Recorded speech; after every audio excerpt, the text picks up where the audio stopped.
I'd like to acknowledge the lands on which Royal Roads University is located.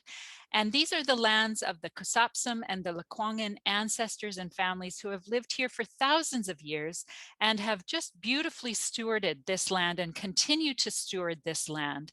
And I'm so deeply, deeply grateful to have the privilege really to live and work and play and learn on these lands that have been a gathering place for time immemorial, long before Hatley Castle, which is a castle located where the campus is now. Long before that castle was built, this was a gathering place and a place of learning. And I'm so excited that we get to continue that even in this online space. So I've learned Haishka Siem is a way of saying thank you in the Lekwungen language. And I would encourage you, those of you who are joining from outside of the Lekwungen and Kusapsan lands, outside of Victoria, please, if you feel comfortable doing so, you can write in the chat where you're joining us from today. We're always curious to know where you're from. And especially if you know the lands, the traditional name of the lands from which you're joining, feel free to write that in the chat as well. And if you don't know, one way that you can begin to find out is to go to a website called native.lands.ca.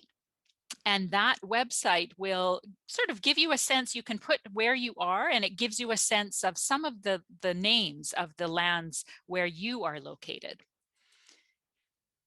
Okay, so of course, we're getting into our introductions and format here in terms of an overview of what we're doing today. And then we'll turn to the main event, of course, which is our panelists. As I mentioned, there'll be an opportunity for questions and dialogue a little later. And then we'll give you a few resources and options for how you might stay connected to us if you're interested in doing so and in joining our future webinars as well. So maybe just to keep us rolling here, would you like, Sherry, would you like to launch our second poll now that we have a few more people who have joined from the waiting room? Here we go.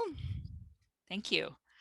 All right, so because we're dealing with resilience in the face of a crisis, the global COVID-19 pandemic, we're curious, this is just fun, so please have fun with this. We're curious which animal behavior best describes your organization's typical response to adversity. And of course, you know, if you're not working in an organization right now, you can think of this as personal, or you can just have fun reading the different metaphors that my team, especially Sherry, has come up with here. This is just a fun way for us to engage and kind of get a little bit of a temperature check to have a sense of where you're starting from today as we enter into the conversation with the panelists. So several of you, an ostrich, you know, this kind of avoidance behavior, some of you more of the defensive or the aggressive behavior of the squid, or others who are really, you know, getting prepared, the squirrel, or some of you feeling quite burdened, the ant. And some people are really huddling together, and some people are just feeling like a fish swimming upstream, just facing the constant current of the crisis. So we recognize that these are indeed difficult times, and it's not, certainly the subject matter is serious, and also we're encouraging a little bit of lighthearted engagement here. So thanks, Sherry. Many of you are feeling like ants carrying 3 times your weight, or your organizations are feeling that way, and then a range of other responses which you can see now. So good, thank you, thank you. And we'll move to the next slide here, which is just a quick acknowledgement that the Masters of Arts in Global Leadership, this is our host program for today's webinar. And toward the end, if you'd like to stay on the line, we'll be able to give you a bit more information, introduce you to some of the key people associated with that program. And for the meantime, I'd just like to offer my thanks to my colleagues who are involved in the MA Global Leadership and the range of other global leadership programs we have at Royal Roads for hosting us today. Thank you. Now, As we move into the main event, we have a very exciting, for those of you who haven't joined us before, this may be new to you. Those of you who are coming back for more know that we have the opportunity to engage with a graphic illustrator. This is Karina Nielsen. So perhaps I'll ask, Karina, could I ask you to unmute yourself and say hello so that your name pops up for people alongside the PowerPoint? Yeah, absolutely. Hi, everyone. I'm Karina, and I will be graphic recording live throughout this session, just capturing the voices and the dialogue. And once the session starts, this video will turn into my digital canvas, so you'll be able to follow along. And then there's another window that has an overhead view, so you can see my hand drawing on the iPad. And at the end of the session, I'll give a quick high-level recap of what I've captured so far. And then once the piece is complete, Royal Roads will have it up on their blog sometime next week. So really happy to be here. And yeah, thanks so much. Wonderful. Thank you so much, Karina. We're delighted that you're here. And so from time to time, you'll see the drawing pop up on your screen, or of course, with Zoom, you now have the capacity to pin certain people or certain images. So you can play around with your own settings in Zoom, and you can see Karina as she's drawing, or you can actually see the canvas as it's coming to life in front of you. So I'll just say a little bit, Drawing Change, we've got some information about them here on the website and on the PowerPoint deck. But there's just this amazing organization that supports social and environmental change, social justice work through all of the graphic illustration that they do. They're really an incredible organization, so I encourage you to check them out.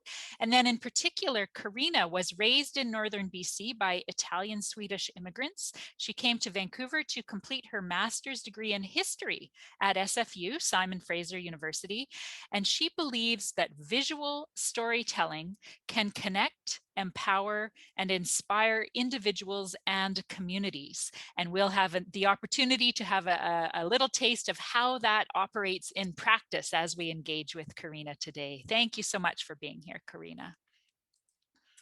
All right. Now, on to the main event. Our three speakers, Eliane Ubalijaro, Pablo Chamorro, and Nitya Sriram, are the three guests who will be presenting today. I'll introduce them one by one, and then I'd also like to invite Dr. Wanda Kraus, who is the program head for the Masters of Global Leadership, to help facilitate a little bit of the dialogue that happens following each of the three presenters. So let me begin by saying a few words about Eliane. Eliane is the director of Future Earth Montreal Hub, and I'm very excited to learn more about what this means. In addition, she's a professor of practice for public-private sector partnerships at McGill University's Institute for the Study of International Development. This is in Canada. We know that some of you are joining from international context, so Eliane herself is located in Canada, and she's involved in a range of innovative international initiatives, including serving as the founder and executive director of CLEAR, C-L-E-A-R, CLEAR International Development Incorporation, which is a consulting group that harnesses global networks for sustainable systems development. So I will stop sharing my screen, and so you can see Eliane as she gives her words. Thank you very much, Eliane, for being here today.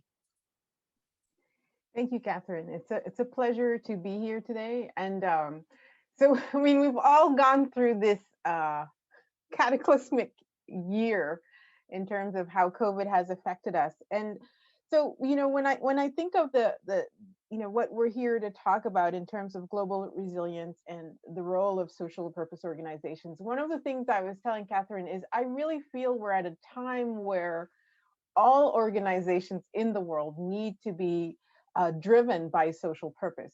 So I also happen to be on the supervisory board of the Capitalist Coalition, and the Capitalist Coalition focuses on how can we, between now and 2030, specifically the year where we're supposed to be achieving the Sustainable Development Goals, how can we incorporate a social capital, human capital, and natural capital vision to everything we do? And that's not only looking at metrics, but it's really how can all the decisions we make, whether we're in a public institution, private institution, nonprofit institutions, how can everything we do serve nurturing social capital, human capital, and natural capital?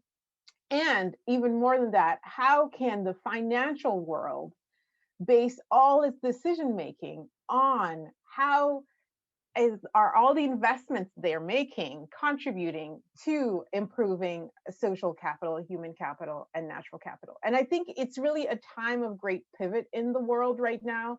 And COVID-19 has come to us really through zoonosis. So a disease that's been transmitted from animals to humans, and this is linked to the loss of biodiversity. And so I really believe that social capital really has to link us back to Mother Earth, and that's why natural capital is so important.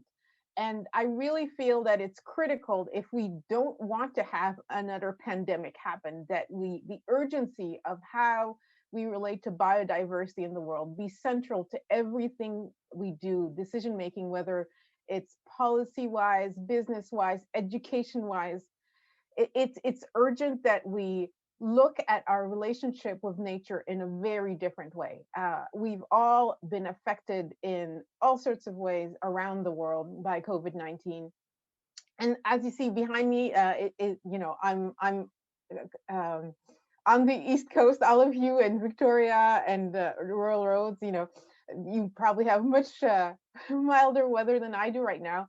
But in my pre-COVID life, I used to travel extensively around the world, and so now my traveling is all through Zoom. And so part of it is linked to how has this pandemic affected us, and why is it so urgent for all organizations to really have that social purpose? And I think the reality is that what we know is that another pandemic will come if we don't start bending the curve of biodiversity loss. And so there's a sense of urgency that I feel around how we do this. And so the new role I've taken on with Future Earth, leading the Montreal Hub, is really about how are we preparing our future as humanity on this earth, and how are we urgently dealing with the disruption that climate change has brought on, and linked to that, the loss of biodiversity. And so as I can't iterate enough what COVID-19 has meant to us, and it's really critical that we realize that this will get a lot worse if we really don't address the urgent issue of biodiversity loss. As terrible as COVID has been, imagine what it would be like if we had something like Ebola that was affecting us globally. And the reality is, if we look at how we feed the world, how we build, how we use energy, and if we went about it in more sustainable ways, we could really have a relationship with nature where biodiversity thrives, and we could stop pandemics and local epidemics that don't affect everybody in the world, but mostly affect people who are often in the areas where there's the highest levels of biodiversity, but are the most vulnerable to climate change. So I see a really critical part around how we, humanity, need to really move forward with a one world consciousness. And it's urgent that we do so, because the reality is, if we don't take some strong measures in the next 3-4 years as humanity to stir everything we do with social purpose, the reality is we are more fragile than we think, and COVID has brought hopefully enough humility for us to realize this. But this is only the beginning if we are unable to honor the power of nature, and what can come about if we don't reverse that relationship. And so I will stop here for now, and I just very honored to be here with all of you today. Thank you, Eliane, for setting the tone with such powerful words. that, all organizations at this point in time, if not forever, need to be social purpose, and just the urgency and the lessons and the humility that COVID has brought to us. Thank you so much, Eliane, for your words. We're going to move to the next speaker, but this is a good opportunity to practice using the reaction. So if people want to, I saw some hearts for you, Eliane, earlier, and if people want to practice putting their hands or the applause or the thumbs up, you can practice that with the reactions tab now. And in the meantime, I will introduce our next speaker, who is Pablo Chamorro. And Pablo is the director of the Salinas Community Guides Association. And Pablo is joining us today from Ecuador. And this organization that Pablo runs it promotes space for reflection, coordination, integration, and construction of responsible citizenship committed to human integral development, and equity and inclusion. It also seeks to strengthen the economic, social, and cultural development of the community. So Pablo, welcome. We're so glad to have you here joining from Ecuador and telling us a little bit more about your work and your organization. So Pablo has prepared some slides, which I will share. And Pablo, when you would like me to move to the next slide, you can just say next slide and I'll go ahead to the next one. Yes. Okay, hello everyone.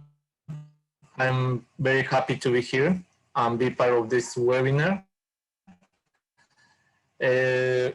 I'm Pablo, and so I'm working for a good work. I'm so happy to share my experience with you and with all the world. So I live in Salinas. I live in Ecuador. So we are working very hard to create a new world with the people that are resilient. So my explanation will be in Spanish because my native language is Spanish, and Karina will help with the translation. And so I hope you understand everything that I'm going to explain you. Okay, let's start. Karina, are you there? Yes, hello. Hi, everyone. I work with Royal Rose University, and I will be translating for you today. I'll do my best. It's not my regular role, but I am a Spanish speaker person, so I'll do my best to help out. Okay, let's start. Bien, Salinas, antes de la década de los 70 es una población muy pobre, con mucha tasa de mortalidad, y las personas vivían como esclavos hasta antes de la década de los 70. So before the 70s, the communities in Salinas used to work as slaves, and they used to work for the Colombian landowners. La única manera de sobrevivir era extrayendo sal de las minas, en donde que ellos tenían que hacer trueque con productos comestibles para poder sobrevivir, porque no teníamos ayuda de los gobiernos. The ways the indigenous people in Salinas made their living was by extracting salt from the mines, and they used to exchange that for food because the government wouldn't support them financially.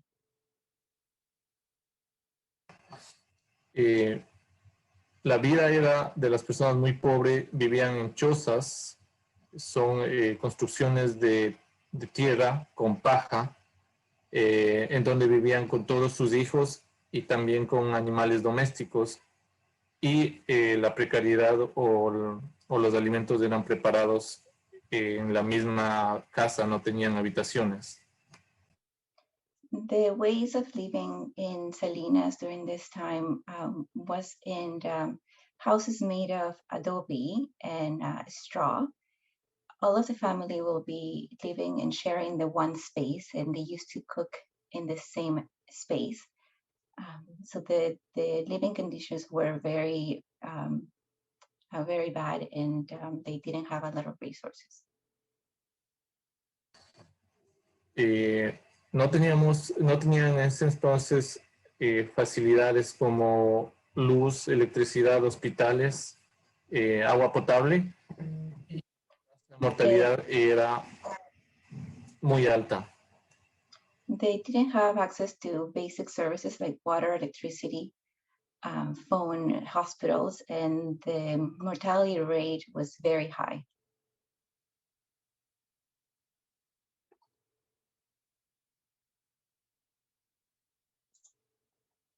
Next, please. Next slide. Pablo, do you want this slide or the next one? No, this is okay. Okay, thank you. ¿Cómo fue posible el cambio? ¿Cómo empezamos a crear resiliencia en nuestro pueblo? Fue gracias a un voluntario, a un sacerdote voluntario, Padre Antonio Polo, que llegó en la década de los 70. So how did change come about in Salinas? It was due to the arrival of a priest, a volunteer priest called Antonio Polo. So he came in the 70s and started making changes and suggesting ideas and projects to the town. Él inició con este modelo de economía solidaria, que esto envuelve a todos y cada una de las personas que viven en Salinas y también los indígenas de sus alrededores. So the main idea behind his work was an economic solidarity that included all the people that lived in the area, including the indigenous communities. Este modelo es un modelo sustentable para que todos podamos vivir con buenas condiciones, no como personas ricas, pero sí como personas en donde que todos podamos obtener una ganancia y que podamos ayudar también al resto de población. So this was a sustainable model in which everyone that lived in the area was able to make a living, and everyone will be able to share the resources and have a better way of living. Bien, la identidad salinera involucra muchos, en este caso, valores, como por ejemplo la solidaridad, ser muy humanos, honestos, el trabajo en equipo, la cooperación, ser responsables y más que todo la equidad, ser equitativos con todos.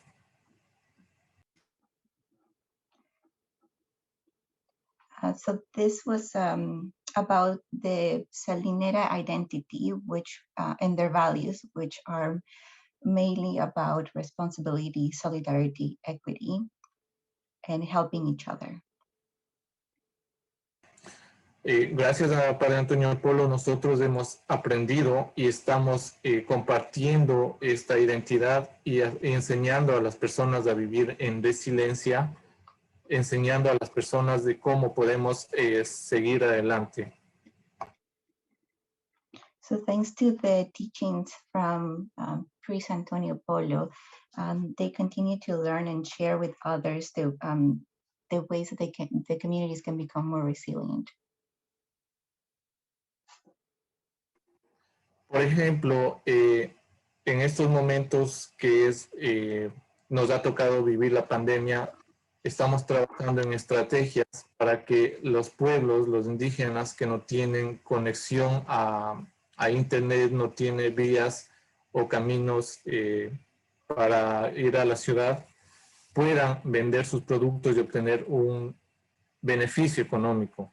Por ejemplo, tenemos las cadenas o las redes de venta ahora en línea, que ayuda a las personas a poder subsistir, porque los indígenas no tienen un salario, no reciben un salario.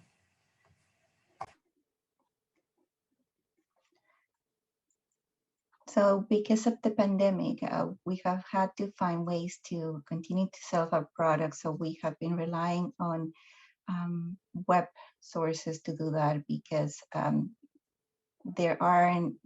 the workers, they don't have a steady salary if they don't sell their products.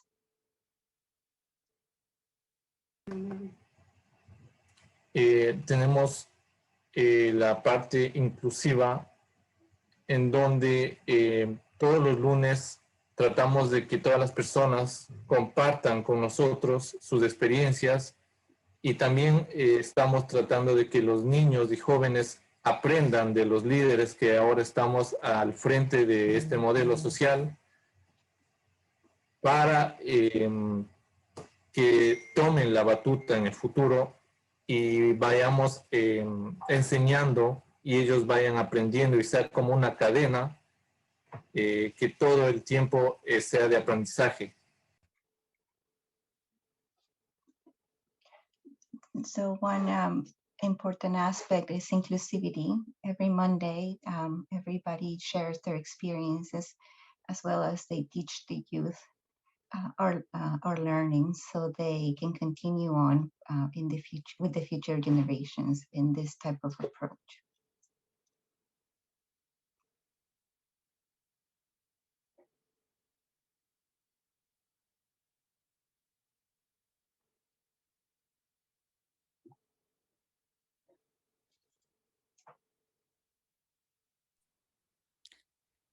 Pablo, I think you have accidentally become muted. We're not, oh yes, there we go. Yes, thank you. I'm going to repeat the last part, or it's okay? Yes, please repeat. Ok, tenemos una parte inclusiva en donde enseñamos o nos reunimos todas las personas, los líderes o la población para compartir. We were able to get that. Yes, we were able to get that. Oh, yeah. Okay. Should we move to the next slide? Yeah, please. Okay, thank you.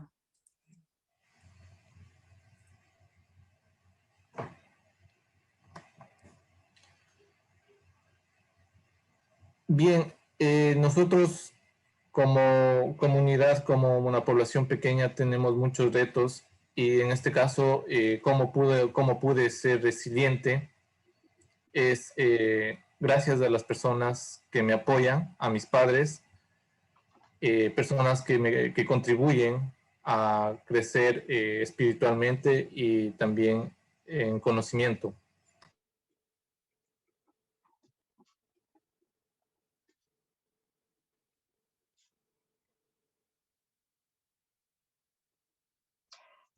As a community, we have had many challenges in the last year, and for myself, a way of becoming more resilient has been the support of my parents and the religious leaders I follow.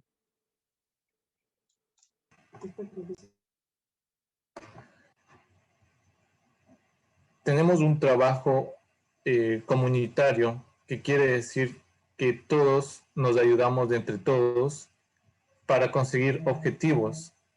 Y uno de los objetivos que hemos logrado hasta ahora es salir de la pobreza y de la esclavitud.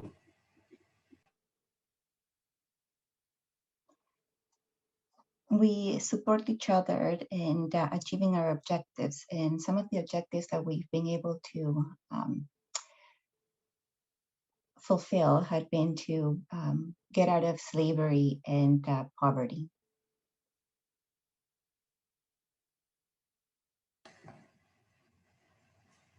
Nuestra comunidad ayuda a crear nuevos recursos para que las personas tengan una manera digna de vivir y tengan un aliento para que ellos puedan compartir con sus familias y no estén viviendo en la pobreza que es muy alta en el sector rural.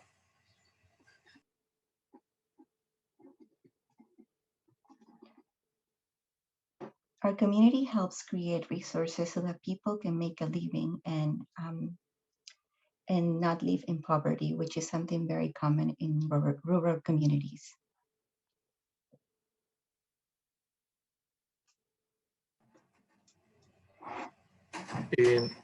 Nosotros estamos ayudando y con estos proyectos estamos contribuyendo a que las personas sean más resilientes y puedan subsistir ante cualquier problema que se nos presente en el mundo. Uno de ellos es el COVID y estamos aprendiendo a vivir con esto, es la nueva normalidad. We help people with projects so they can become more resilient, especially now with COVID and this new reality.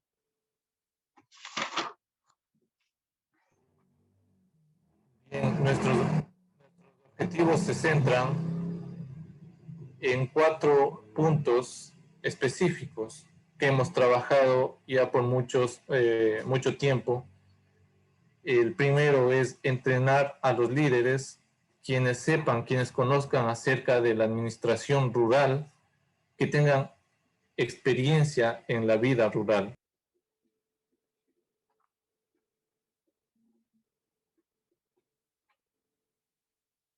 Our objectives are 4, and the first one is training leaders.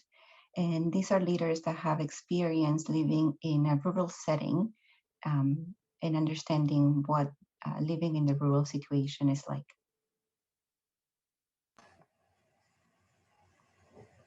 El segundo objetivo es crear una sinergia y también crear redes de trabajo. ¿Sinergia para qué? Con el objetivo de que todas las personas trabajemos en un mismo ritmo, y redes de trabajo o redes de mercados para que todas las personas puedan obtener su sustento y aprovechar de este tipo de redes de mercado, que sea una ayuda global, no solamente para un lugar específico.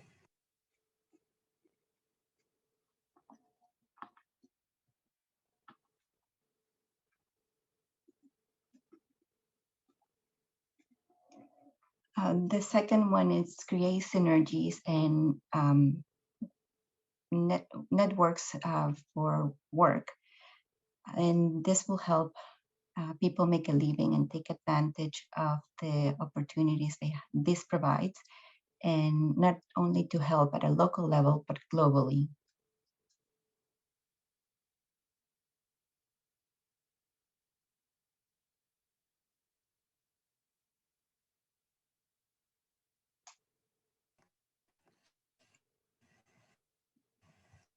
En este caso, las personas les doy un ejemplo de cómo trabajamos. Nosotros capacitamos a las personas para que ellos sean los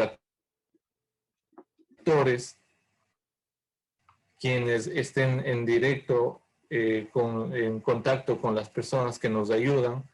Uno de ellos es... Are you there? Te estás cortando un poco. Could you hear me? Disculpa, Pablo, no te puedo escuchar.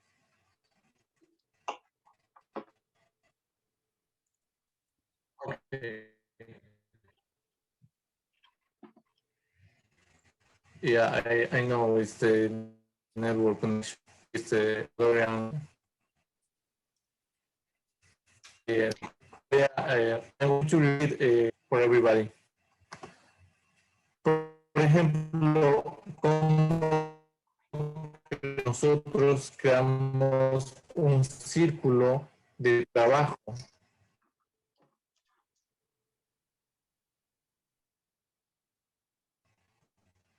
So it seems that we're... Capacitamos a las Oh, para sus great. casas Okay, great. y sean actores para sus familias. Disculpa, Pablo, no entendí el concepto en completo.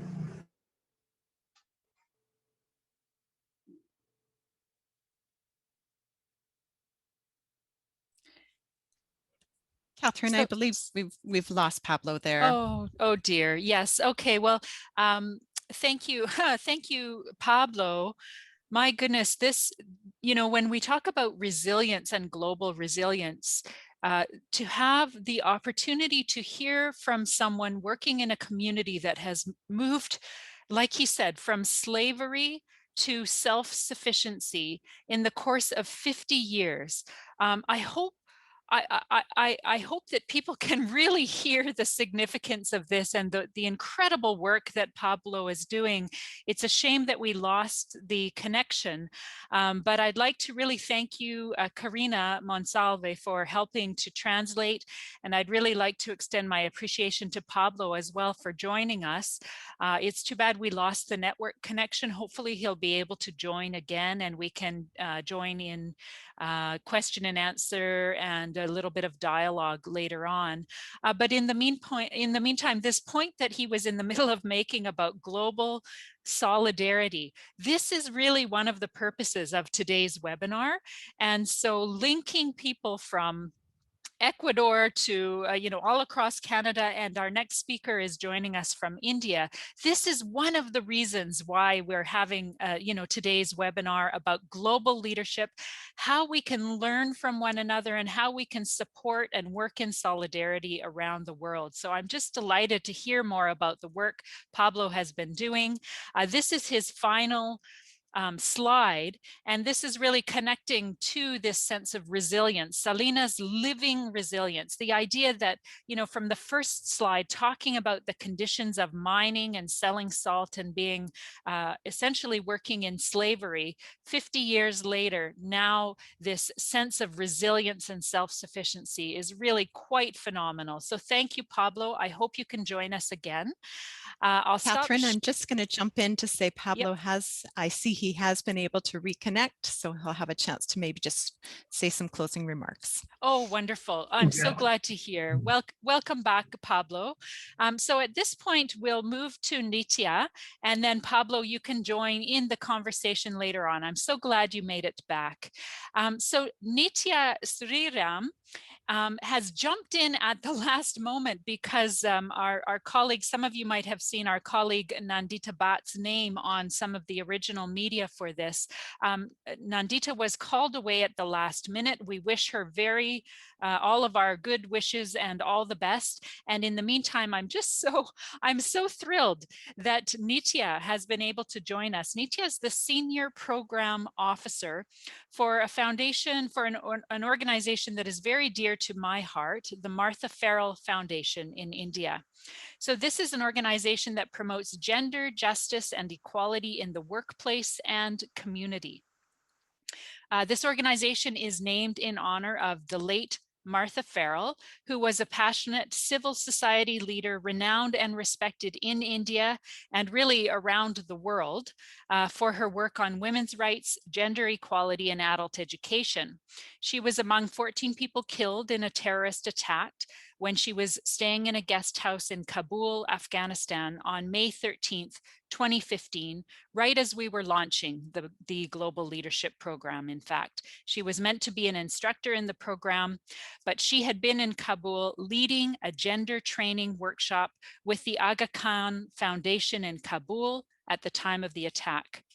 So the vision of this organization is to sustain Martha Farrell's ideals, values, and principles by progressing her pioneering work on women's empowerment, gender equality, and adult education with a long-term commitment to excellence. And as the Senior Program Officer, Nitya is responsible for actually bringing this spirit and this vision to life. Nitya, we're delighted to have you here today, and over to you. Thank you, Catherine. Thank you so much. Hello, good morning, afternoon, evening to everybody who's joined us here. Am I audible? Yes, we can hear you and see you. And I should have mentioned as well, another, I'm so grateful to you because it's very late at night in New Delhi, and yet you have joined us. So we really have a global webinar here. Thank you so much. Please continue. Thanks, Catherine. Thank you. It's a great pleasure and honor for me to be here as well. It was so nice to hear you introduce Martha Farrell Foundation and talk about Dr. Farrell. Coincidentally, today, the 5th of February, we did a joint celebration of Martha Farrell Foundation completing 5 years of existence, and Priya, which is our parent organization, celebrating 39 years of doing the empowering work that we do. MFF's methodologies, Martha Farrell Foundation, MFF's methodologies and principles, a lot of them flow from Priya. And today's event actually set the context for what I'm about to speak today. Because at the event, our colleagues spoke at length about all the work that has been done by the two organizations over the years. And it was very interesting because this theme of resilience that we were about to discuss this evening, it came through in every strain of the conversation. We talked about the challenges that the two organizations, because our senior management also comes from Priya, what they faced in the 80s, in the 90s, and over the last 2 decades. And it was, we heard our colleagues speak about annual reports from which, some sentences really jumped out at us, because back in the 80s, they were talking about issues such as those in power control our knowledge. These are just some quotes I've picked up. Those in power control our knowledge. Powerful men continue to dominate all spheres of our life, and so on. What that really goes to show, of course, is that these issues have sort of always been there, and the pandemic has just exacerbated them. It hasn't really invented these issues that we faced as a society, which also means that the need for resilience as a concept within society, within organizations, within governments, has also always been there. But now we need it more than ever in light of the setbacks that the pandemic has brought, particularly in the gender space. In fact, globally, I think any work that has been done with gender-based violence over the last 2 decades has been set back during this pandemic, which is really, really hard to digest for all of us, and especially for us that work with gender, that work with gender-based violence in particular. Through these conversations, it also becomes very apparent, it became very apparent to me what Martha Farrell Foundation's role as an organization was in reimagining and rebuilding that resilience within ourselves as well as with the communities we work with. It's disheartening, it's difficult to come to terms with what this pandemic has, resulted in. But it's the fact that we're all still hard at work together, and we're willing to look beyond the issue to find the solutions with doubled vigor. That really proved a very important point, which I think I took away from our conversation then, that I would like to share right here. Resilience seems to be a lot like knowledge. There is no clear owner for something, for resilience. It flows between the organization and the community. It flows between you and me. It is not mine to share with you, but it's just you supporting me supporting you, the organization or Martha Farrell Foundation supporting the communities we work with, and the communities supporting us. So essentially, they hold us up and we hold them up. And that's something we've seen over the last 5 or 6 years. Very particularly, I'll share one example. It's our work with domestic workers in India. So India has about 4.2 million domestic workers, and they're women informal workers who don't fall under the purview of India's labor laws. That exempts them from a lot of rights that the rest of us enjoy in the workspace. But more importantly, it really silences one major issue that they face, which is sexual harassment at the workplace, because they're fighting for decent wages and days off. And this issue, which is sexual harassment at the workplace, which is rampant given the informal nature of their work, doesn't come to light really through these conversations. There is one law in India that came out in 2013, the Prevention of Sexual Harassment. So it's the Sexual Harassment of Women at Workplace Prevention, Prohibition and Redressal Act of 2013. And that is, in fact, the first law that recognizes informal women workers as employees. And it offers them some protection. But our work with domestic workers over the last a little over 5 years, a little over half a decade, our conversations with them, our interactions with them have really shown us just how poorly implemented this law is.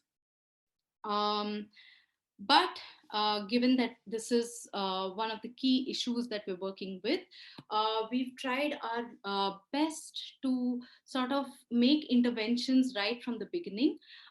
We had a small community of domestic workers that we worked with right at the outset about 6 years ago. And back then, so there's the one thing that there is no law supporting them. And then because there is no legal recourse and there are all these economic and social challenges that they're facing, conversation about sexual harassment within that community is non-existent. We realized back then that they had in fact normalized the issue of sexual harassment at workplace to the extent that they would not even admit to having faced such issues. They were in absolute denial. It took us many conversations in various informal and formal settings before they began opening up. It was 2-3 years of work with different focus group discussions, activity-based discussions, before finally they started to open up to us, because we built that culture of trust with them and created that safe space for them to share their stories. In 2018, there was a breakthrough with the domestic workers where we did an art-based project with them, where we were supporting them, and they had a discussion amongst themselves, and they stitched their stories of experiences of sexual harassment into a sari, which is a traditional Indian outfit, basically. And they sort of stitched these stories, and this was very, very critical, because this was one of the first real documents we got our hands on this particular issue with this particular community. And it seemed like it would all go upwards from there, because this was followed by a national level consultation which the domestic workers led, that we at Martha Farrell Foundation supported, with different stakeholders from civic society and corporate, etc., where they had active conversations on the law and the challenges that prevent them from accessing the provisions of the law. And together with all the stakeholders, they also sort of charted out the next steps to resolve this issue of sexual harassment. The impact of the few years of work was such that at the height of the pandemic in June last year, domestic workers actually joined us for a virtual roundtable conversation to bring out how urgent the need for intervention around safety at the workplace became because of the added challenges of the pandemic. And they articulated their demands for a safer world of work and a more secure lifestyle and livelihood in the form of a manifesto. Now, this was very, very significant, of course, for the movement, but also for us, because the pandemic was extremely hard on us as an organization and all of us as people as well, because we're so used to being out in the field and doing the work that we do. And then suddenly we were all sort of locked in our homes. We had 3 months of lockdown here in India. And we were completely cut off from stepping out with good reason, I suppose. And we weren't able to do the work that we had planned, that we had charted out in various spheres. So we were all extreme. It was very discouraging. It was very disheartening to be in that position. Um, and at that point, to have a community that had initially refused to even break the silence on this issue, take up that initiative, respond to us immediately, join us on that call, and to have that roundtable discussion about the additional challenges, you know, specifically for domestic workers, the pandemic was extremely hard because many of them lost their jobs. Their employers did not pay them during the pandemic. They were being harassed by security guards. They were on the brink of starvation. And despite all that, you know, despite all those challenges, they responded, they came to that conversation. And in that, we felt, you know, that we'd established that bond between the community and the organization, and that made us more resilient and more responsive to the additional challenges that the pandemic threw up. And that's what sort of brought the movement that we've all created to end the sexual harassment of domestic workers so much further. um, Earlier this year, just in January, the domestic workers launched a campaign where they articulated their demands for a safe workplace in postcards that were signed by 3,000 of them, which was sent to the Union Minister of Women and Child Development in India. This is a big thing because collectivization is such a challenge. And at a time when the resilience for this cause should have been tested the most, given the much heightened economic and social insecurity brought on by the pandemic, at such a time for this movement to also come out along with their demand for other labor rights, that was extremely powerful. And you know, I can talk about it, but I think it would be so much more powerful if I shared a video that we supported them in making that showcases their voices. So I'm just going to share my screen.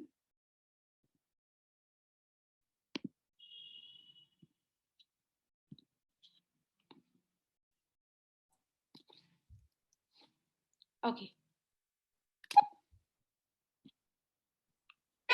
मैंने पता है कि मैं कूड़ा फेंकने बाहर जाती हूँ, पहले तो फ्लैट के बाहर गेट खोलते कूड़ा वाला जाता है तो थ्रो करके अपना डस्टबिन खाली कर, मैं क्यों इतना पिटती रहती हो, आ जाओ मेरे साथ, मैंने क्यों आ जाओ, मैं अभी को बोलती कूड़े वाले पहले ने ऐसे बोला तो बोले तुम ही ने कुछ किया होगा ना, और तुम्हें जुल्फे खोल के जाओ, ऐसे ही जाओ.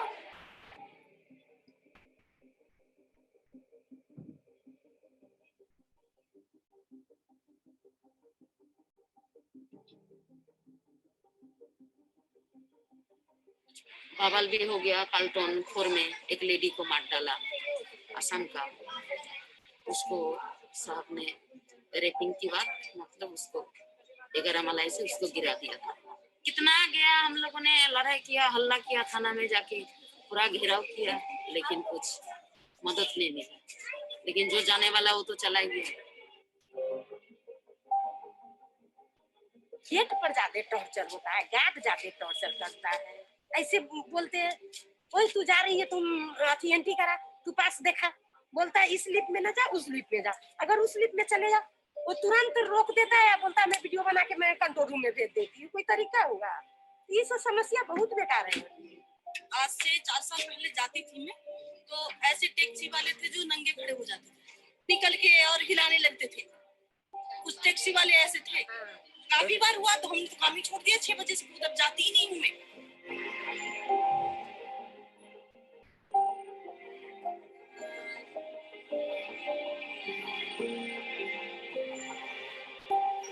कि आप जिन घरों में काम करते हैं उन्होंने बताया था आपको इस कानून के बारे में? मैजिस्ट्रेट से भी कहीं भी आपको इंफॉर्मेशन मिला?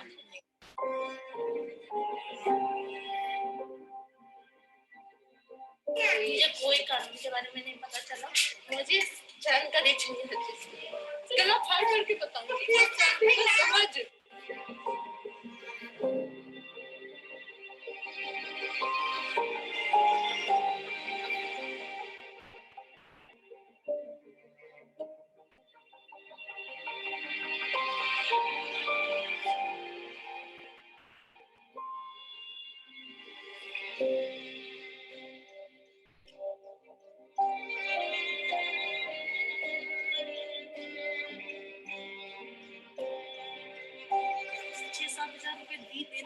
मुश्किल हो जाता है। सब्जी लेने जाओगे, इतने दिन हो गए, आप खुद ही देख रहे हो, 1 साल से प्याज कोई सस्ता हुआ, आलू की कोई रेट कम है। जिसके घर में 4 जने होंगे तो कम से कम सुबह शाम की सब्जी के लिए 200 रुपए चाहिए, फिर 50 रुपए दूध के लिए चाहिए, यानी कि 500 का रोज का खर्चा आप मान के चलो हल्का हल्का। 500 रुपए 30 दिन में 15,000 रुपए हो गए, कहाँ से आएगा?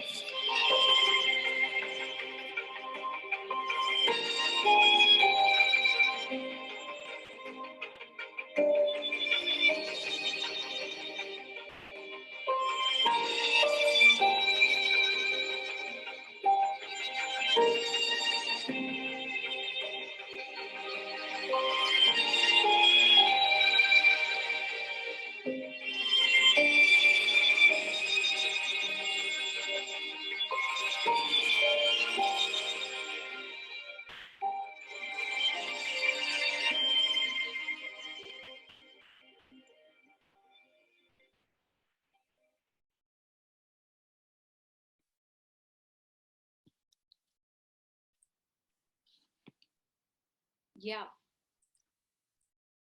So heartbreaking as that video is, the fact that the women are sharing these stories, are taking this movement on, are owning it and moving forward with it. None of this would have been possible if we hadn't made one another, the organization and the community, more resilient to current challenges, to unprecedented challenges like the pandemic. And now we're at this juncture where we're looking at scaling this impact. You know, it's become a very long-term commitment from both sides, which is making it easier for all of us together to deal with the fear and confusion that this pandemic has created. I think as an organization and as the community members that we work with, I speak for us all when we say that we're all stronger for having worked together this way. I'll stop there. Thank you.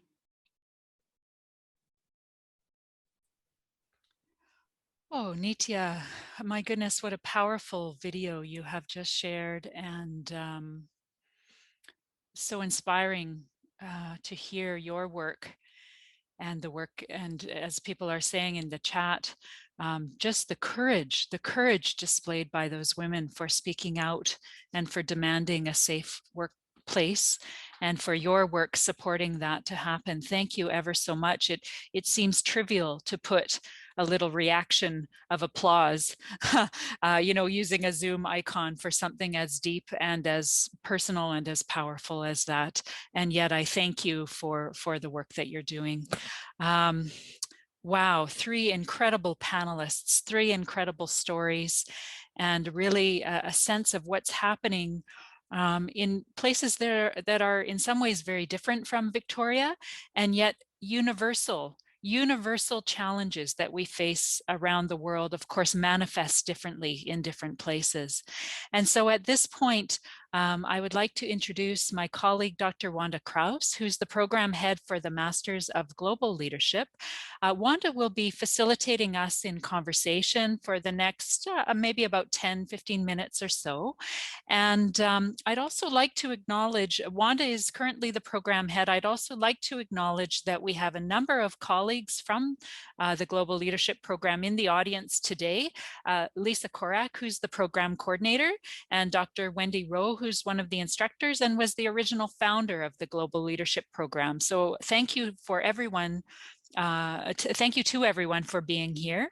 And at this point, Wanda, I'll pass it over to you. And I'll just note there were a couple of requests in the chat. There was a request to share the link to that video, Nitya. I don't know if it's possible to do that, or maybe to the website where we can find it.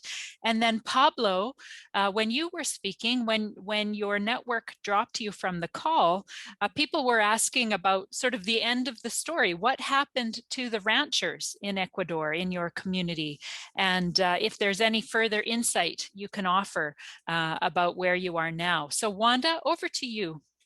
Thank you, Catherine. Wow, I'm, listening to the video and your words, Nitya, it's really impactful, the work you're doing. And I just want to extend my thanks for all the hard work you and your organization are doing for these women.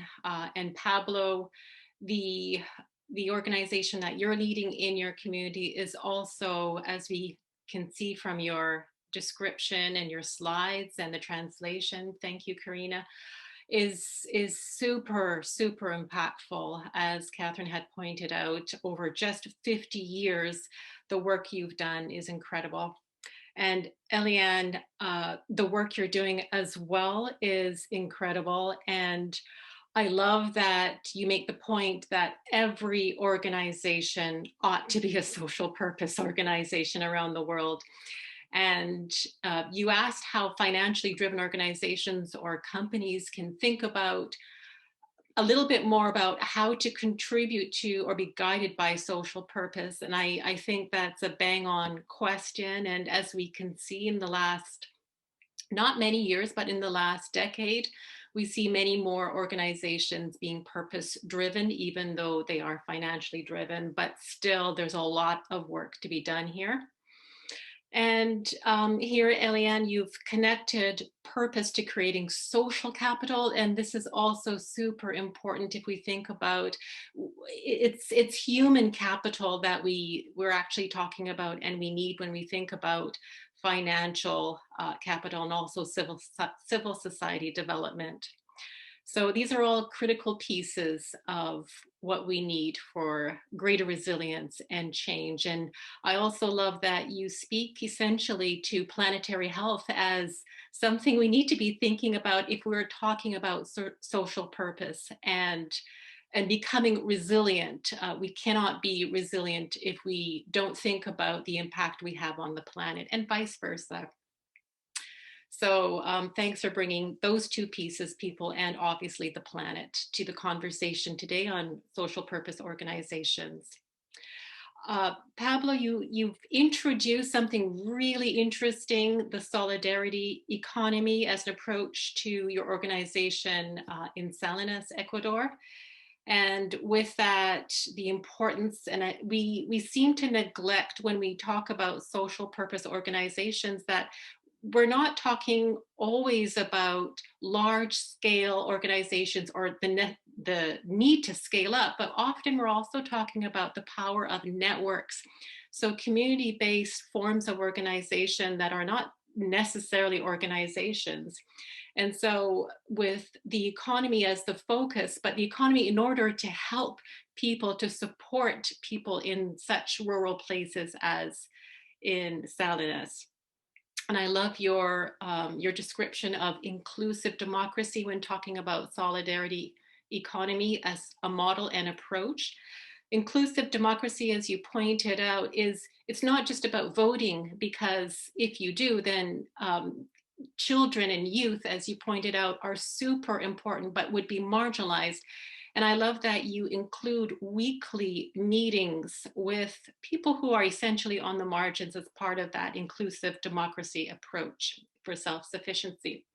So with these different forms of and approaches to creating resilience for yourselves within your communities and organizations, and in order then to help others, so those you're hoping to support through your missions, I'd like to open the floor for questions to the three of you on how you've created resiliency within yourselves, within your organizations and communities, and how you've been able to step up during COVID times to help those you've extended your help to. So if anyone can just raise their hand and say who you'd like the question to be for, please.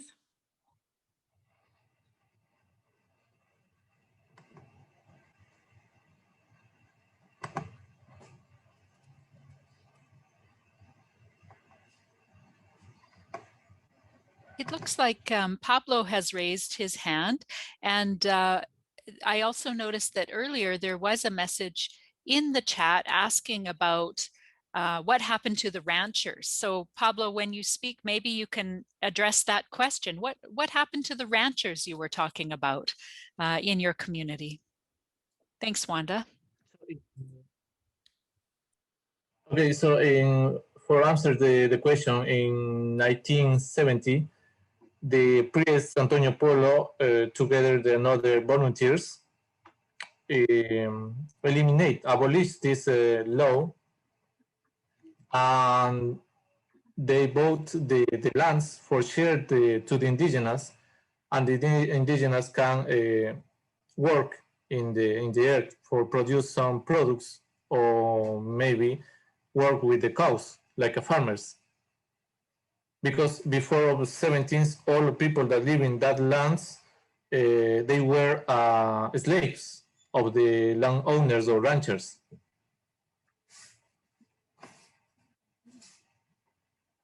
That happened in that time. After the 17th, we have chance to work in the lands where we live. Thank you, Pablo. And I notice a comment in the chat from Val Cortez. Eliane, your words remind me of the work of Dr. Robin Wall Kimmerer, author of Braiding Sweetgrass, Indigenous Wisdom, Scientific Knowledge, and the Teachings of Plants. Thank you for that. Any questions in the audience for the three speakers today?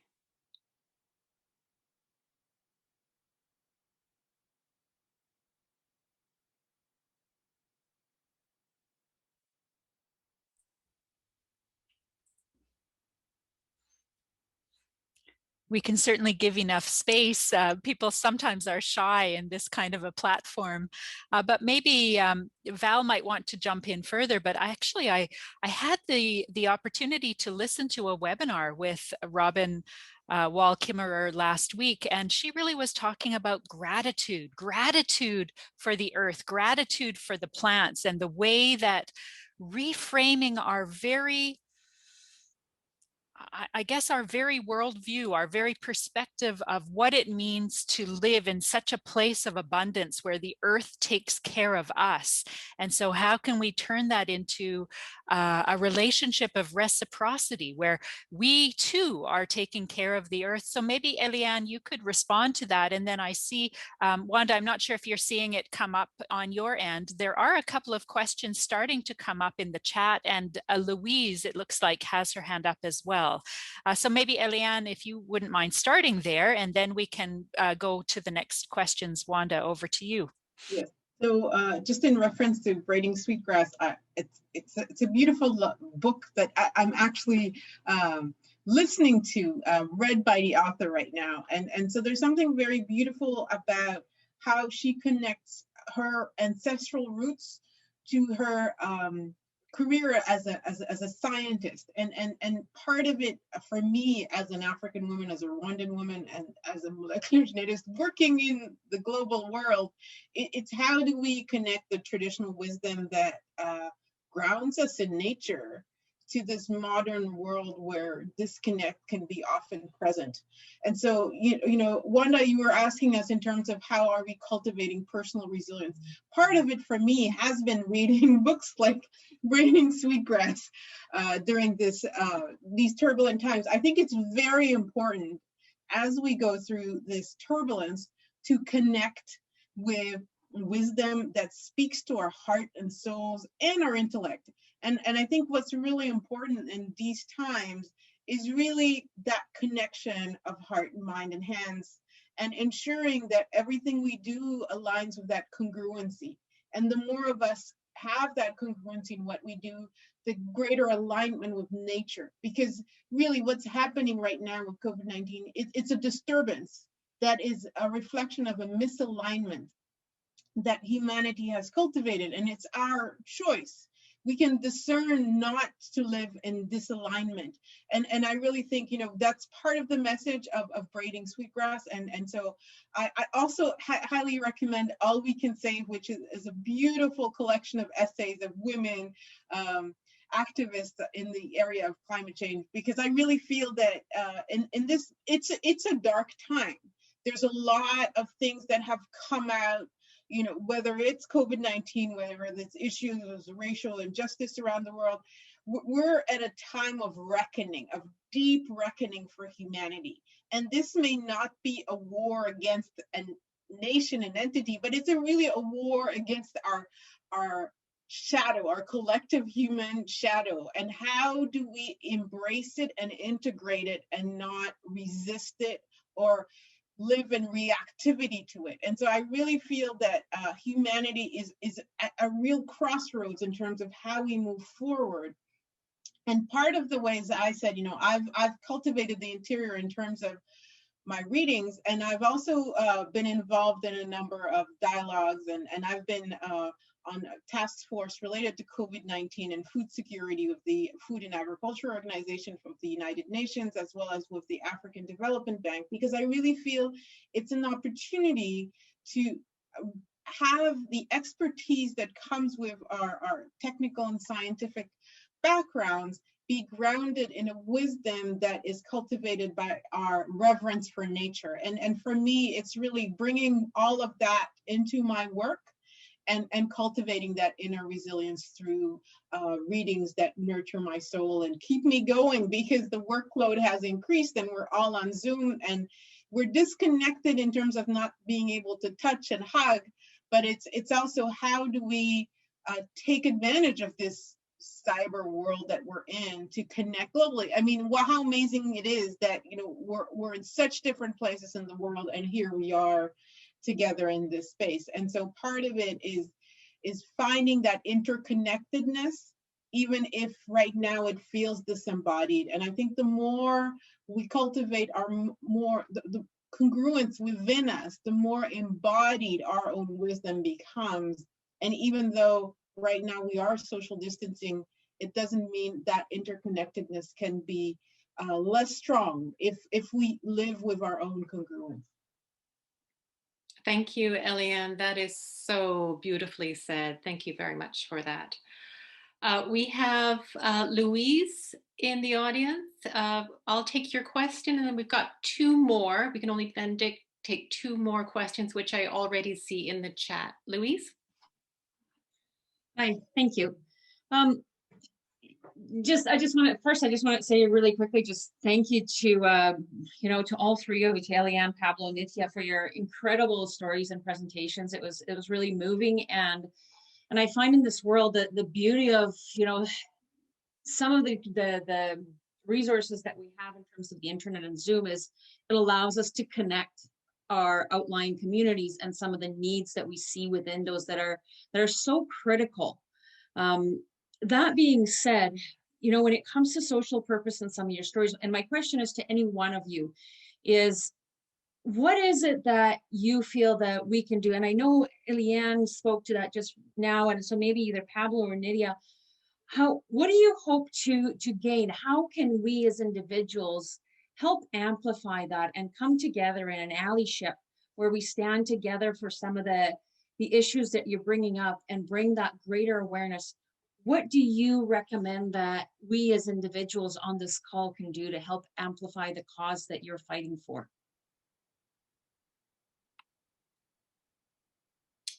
So who wants to go first, Pablo or Nitya? I can go. Okay. Yeah. I think and I'll speak on behalf of my organization as well. But what we generally believe in is to always, when it is about a community that we're working with, it's the community's voice that we're amplifying. I think what we can do is use our platforms to make it theirs by sharing their video ahead. That's why we made that video, actually. It is to make sure that their story comes out in their voice and in their words, in their language. Sharing that ahead. And of course, this particular campaign is extremely targeted to one particular minister. And because it is not an aggressive campaign, we're not hoping to, we don't want to attack the government. We want to work with the government to resolve this issue. So even that one tag to the minister, it's Smriti Irani ji, with the tweet or the or on Instagram with the video or with one of the photos from that campaign, that could go a long way in building some pressure, because the next leg of the campaign is going to be expanding two ways. One is with more domestic workers, so expanding the 3,000 number to make it 30,000, and on this side to work with employers, because they are the ones with the economic resources to be able to give this campaign the push it needs.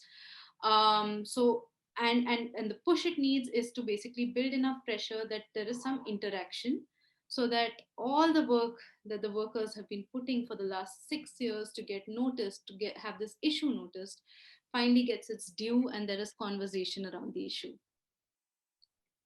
Thank you, Nitya.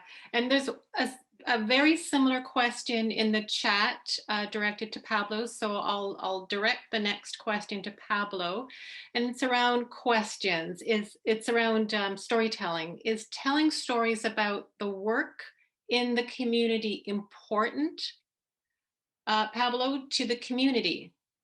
Does it create solidarity and increased initiative?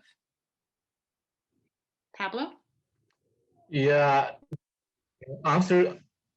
okay, for answer the question, so the answer is yes. We need to share the history to the future generation. Why? Because we work in 4 objectives.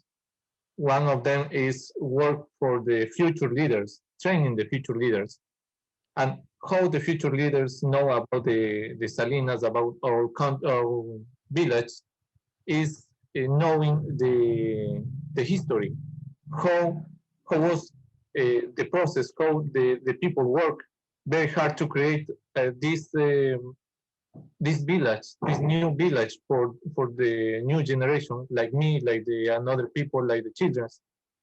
And for that reason, it's very important to training and training the children, the young, in every days, I think.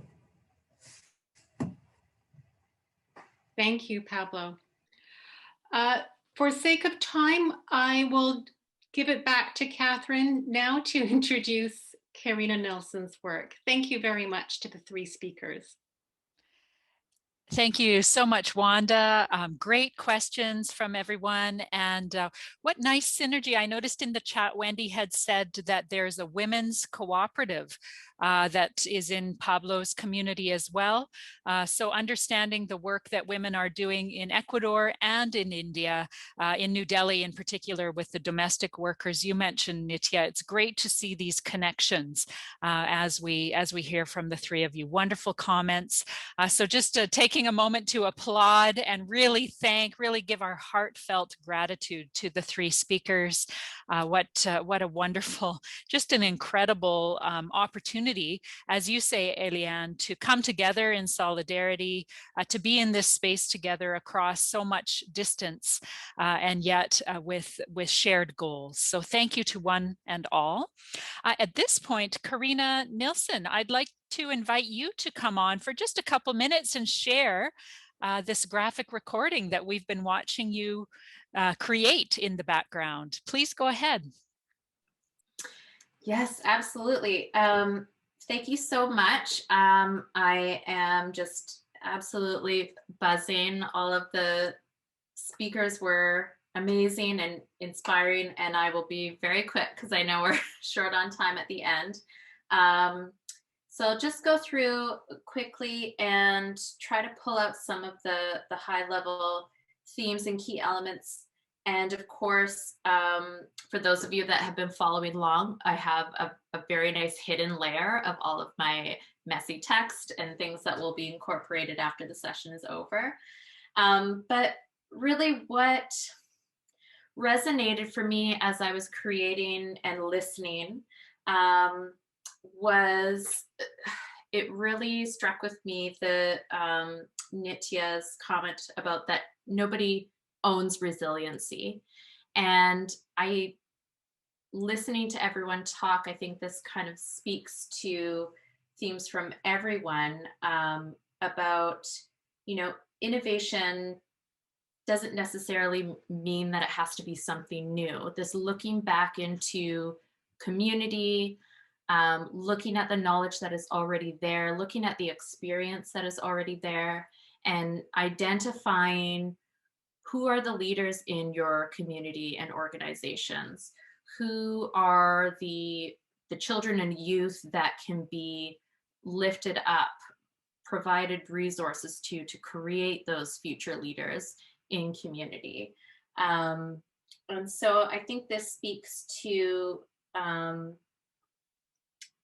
connecting to traditional wisdom, thinking about everything you're doing, no matter how small the act is, and connecting it back to nature always in your mind. Strengthening existing resources, and where can things just continue to be cultivated in community. And I also really loved that, you know, COVID has exposed a lot of the existing gaps in equity. But we still have come together, and this idea that we're stronger together for having worked this way, and that there is this resilience in community of connecting with each other to take us through such a difficult time for everyone. So I'll stop there because we have 1 minute left, and I just want to thank you all again for trusting me to capture your voices, and I can't wait for you to see the finished piece. Wonderful. Thank you, Karina, and a big applause to you as well for listening so intently to capture some of these highlights in your image. And for those of you on the line, a reminder that we will send this out. This is a gift to all of you, to everyone who registered. We'll send it out. We'll send the recording of the webinar, and we'll also send the graphic that Karina is creating for us, and any other resources, for example, the links that Nitya put in the chat for us. We'll send those out as part of our blog post to follow up. So in closing, my friends, I would like to just say a very quick, for those of you who are interested in learning more about the Masters of Arts in Global Leadership, and in fact, it's not just a master's degree. We actually have a certificate, we have a diploma, and we have a master's. And we are doing this both in an online and a face-to-face setting. Of course, the face-to-face will only happen if it's safe to do so. But we are hoping that by September of this year, we'll have the opportunity to launch, actually October 18th, as you can see. October 18th will be the launch of the on-campus delivery of these programs. And then, of course, we have our ongoing blended program, which has been running for a number of years now. So we have an application deadline coming up this summer with the start of September 20th for the blended. And what blended means is we typically have some online courses and then a face-to-face on-campus experience, again, if it's safe to do so. If needed, of course, we can move all of this to the online setting, and we'll just have to monitor the health and safety of people who want to attend, and of course, what the global situation with regard to the pandemic is by that time. So a big thank you to Wanda and Lisa and Wendy and the whole Global Leadership Program and my whole team of people working behind the scenes to make this webinar happen. Couldn't do it without the teamwork. I'd like to just mention that we have a suite of programs in the School of Leadership Studies. And when you receive that follow-up email from my colleague Salina, or from someone at Royal Roads, you'll have the opportunity to reply there, ask for further information. If you'd like anything else, if you'd like to know anything else about these programs or the global leadership programs, you're welcome to reply to that message to learn more. And finally, I'll just plug our next webinar. So for those of you for whom this was your first time, hopefully you'll want to come back and hear health leaders' voices, how people have actually stepped into leadership and management roles during this pandemic. We have a number of our current students who are enrolled in the Masters of Leadership with a health specialization. So they'll be talking about what it was like to be a health leader and what it continues to be like as the pandemic rages on on. So this is in 2 weeks' time, February 19th, same time, 9:30 a.m. Feel free to register. And even if you can't join the day of, again, we send the recordings out afterwards for everyone to hear. And just as a final slide here, any way that you would like to connect with us, you can connect with our enrollment advisors. I saw at least one person joining from South Africa, so there's an international admissions and registration office as well. And of course, you can contact the School of Leadership Studies, leadership.admin@royalroads.ca, and your questions will be referred to the right person in our school. So my friends, that brings us to a close. I'd like to thank you all once again. My heartfelt thanks to the speakers who are doing such incredible work in their communities around the world. What powerful words you've shared with us today. It's such an honor to be connected with you. And it's my hope that this will inspire further global solidarity, further awareness, and further action to build resilience, not only in the face of this pandemic, but moving forward as well. Thank you, everyone. Have a wonderful day.